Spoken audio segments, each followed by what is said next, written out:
মুখ্যমন্ত্রীকে বলবো, মুখ্যমন্ত্রী আপনার এবং আপনার পরিবারের হলিডে ডেস্টিনেশন উত্তরবঙ্গ নয়। আপনার এবং ব্যানার্জি পরিবারের ডেস্টিনেশন ওয়েডিং চা বাগান হতে পারে না।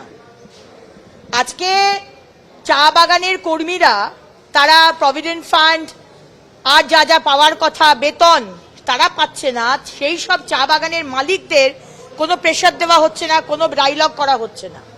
আর আপনি আজকে প্রাইভেটাইজেশন করে দিচ্ছেন চা বাগানের জমি, যাতে ডেস্টিনেশন ওয়েডিং হয়।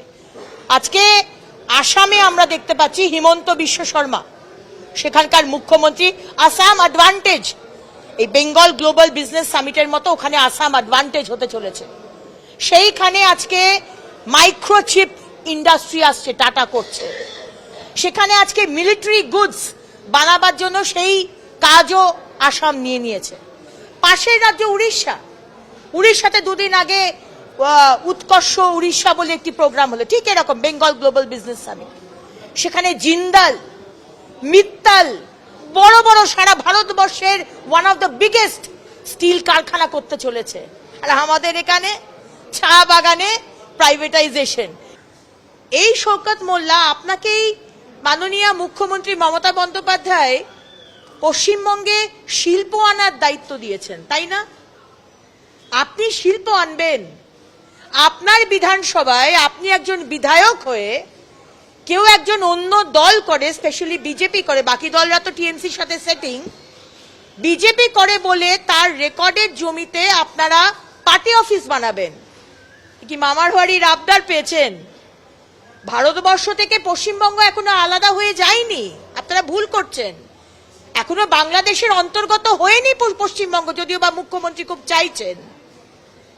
এখনো ভারতবর্ষের যে নিয়ম, ভারতীয় ন্যায় সংহিতা, সেটা পশ্চিমবঙ্গেও লাগু আছে। তাই আজকে আমরা এখানে এসেছি, আমরা হাইকোর্টে এসেছি এবং আমাদের সম্মানীয় আইনজীবী কৌস্তবদা, উনি এবার ডিটেলসে বলবেন যে আমরা কিভাবে আমরা প্রসিড করব।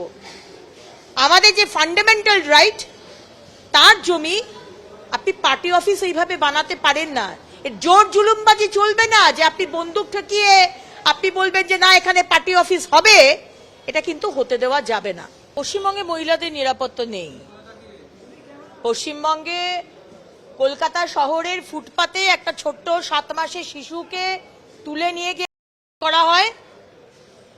কলকাতা শহরে, পশ্চিমবঙ্গে একটি সবথেকে বিজিয়েস্ট সরকারি হাসপাতালে একজন ডিউটিরত ডিউটিতে কাজ করছেন একজন ডাক্তার, তাকে, অভয়াকে খুন করা হয়। আজকে পশ্চিমবঙ্গে ছোট্ট 9 বছরের রুমা স্কুল থেকে ফিরে এসে বাবার সঙ্গে দেখা করে বাড়ি ফেরার সময় তাকে খুন করা হয়। এবং আজকে ন্যাশনাল হাইওয়েতে একজন মহিলাকে কিছু ছেলে, যেটা আমি শুনলাম, তাড়া করছিল, তারপরে তাড়া করতে করতে তাকে ধাক্কা দেয়, এই অ্যাক্সিডেন্টে তার মৃত্যু হয়। আজকে খুব আনফর্চুনেট এবং লজ্জা যে আমাদের মুখ্যমন্ত্রী একজন মহিলা। বারবারই এই কথাটা বলেছি যে একজন মহিলা হয়ে মহিলাদের প্রবলেম, মহিলাদের সিকিউরিটি, মহিলাদের ইস্যুস নিয়ে ওনার বেশি সরব হওয়া উচিত ছিল।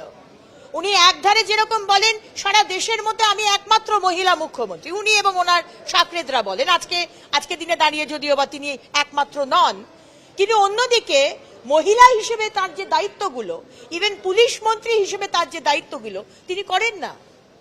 কারণ এই সরকারটা, মমতা ব্যানার্জির সরকার, আজকে চলছে কিছু দুষ্কৃতীদের দ্বারা, যারা মহিলাদের গায়ে হাত দেয়, অত্যাচার করে, বোম বানায়, রোহিঙ্গাদের ঢোকায়, জঙ্গিদের ঢোকায়, তারা আজকে রাজ্য চালাচ্ছে। সেরকম হলে তো এরকমই হবে, কারুর কোনো সুরক্ষা নেই।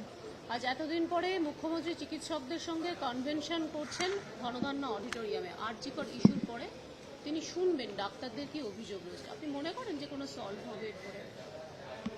মুখ্যমন্ত্রী মমতা বন্দ্যোপাধ্যায় প্রথম 5 দিন যখন ডাক্তার অভয়ার হয়ে মৃত্যু হয়েছিল, খুন হয়েছিল, ওই প্রথম 4 দিনে পুলিশ মন্ত্রী আপনি বলেছিলেন যে একমাত্র সঞ্জয় রায় ছাড়া আর কেউ নয়, কনভিক্টেড নয়, অ্যাকিউজ নয়। আমাদের প্রশ্ন আপনি জানলেন কি করে? আমরা এখনো বিশ্বাস করি, তাই এখনো জাস্টিস ফর অভয়া ব্যাজ পড়ে আছি, কারণ আমাদের দৃঢ় বিশ্বাস সিবিআই আমাদের জাস্টিস দেবে। 6টার পরে আপনার পারমিশনে অভয়ার পোস্টমর্টম হয়েছিল, আপনার পারমিশনে জোর জবরদস্তি আপনার এমএলএ এবং কাউন্সিলর মিলে পুড়িয়ে দিয়েছিল, বডি প্রিজার্ভ করা হয়নি। আরো অনেক প্রশ্ন আমাদের আছে, তাই ওই প্রশ্নগুলো আগে উত্তর দিন।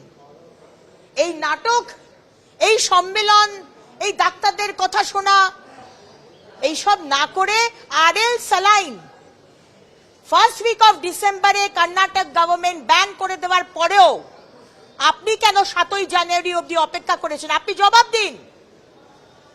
আজকে আমাদের প্রেগনেন্ট গরিব যারা প্রাইভেট নার্সিং হোম হাসপাতালে যেতে পারে না, আজকে আরএল স্যালাইনের জন্য তাদের মৃত্যু হলো, তার জবাব দিন, তারপরে আপনি সম্মেলন করবেন। আবার সম্মেলনের দিন আলাদা করে বলা হচ্ছে যে বারাসাত মেডিকেল কলেজে দাদা ইজ ব্যাক, বলছে দাদা ইজ ব্যাক। আলটিমেটলি তো তাদের এগেইনস্টে কোনো কিছু স্টেপ নেওয়া হলো না।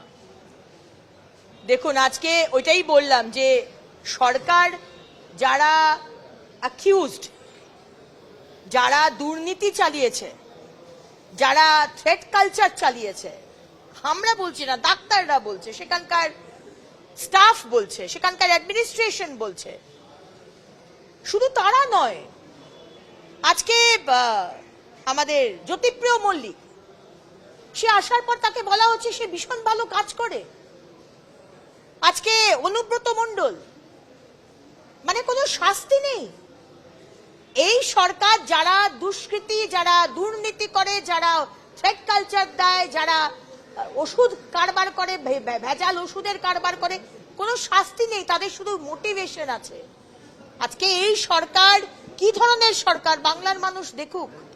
মুর্শিদাবাদ, দক্ষিণ দিনাজপুর, এই যে সীমান্তবর্তী এলাকায়, সেখানে জেলার একাধিক মানুষের ভোটার আইডি কার্ড যেটা রয়েছে নাম্বার, সেগুলো দেখা যাচ্ছে গুজরাট, হরিয়ানা একই এপিক নাম্বার। এটা কিভাবে সম্ভব? দেখুন, গুজরাট হরিয়ানাতে আজকে বিজেপি সরকার বলে গুজরাট হরিয়ানার নাম বলছেন। 17.5 লক্ষ ভুয়ো ভোটার কার্ড, মানে একই লোকের বিভিন্ন জায়গায় তার নাম রয়েছে। আপনাদের মনে থাকবে লোকসভা ইলেকশন 2024-এর আগে সম্মানীয় বিরোধী দলনেতা তার টিমকে নিয়ে ইলেকশন কমিশনে গেছিলেন যে এই 17.5 লক্ষ নাম বিভিন্ন জায়গায় রয়েছে, এগুলোকে ডিলিট করুন। ওই ইলেকশন কমিশন করেননি তো। আজকে যখন হরিয়ানা, দিল্লি, মহারাষ্ট্র বিজেপি সরকার জিতছে, এখন মুখ্যমন্ত্রীর মনে হচ্ছে যে না, বিজেপি বোধহয় বাইরে থেকে লোক ঢুকিয়ে দিচ্ছে। কাঁদুনে গাইবেন না।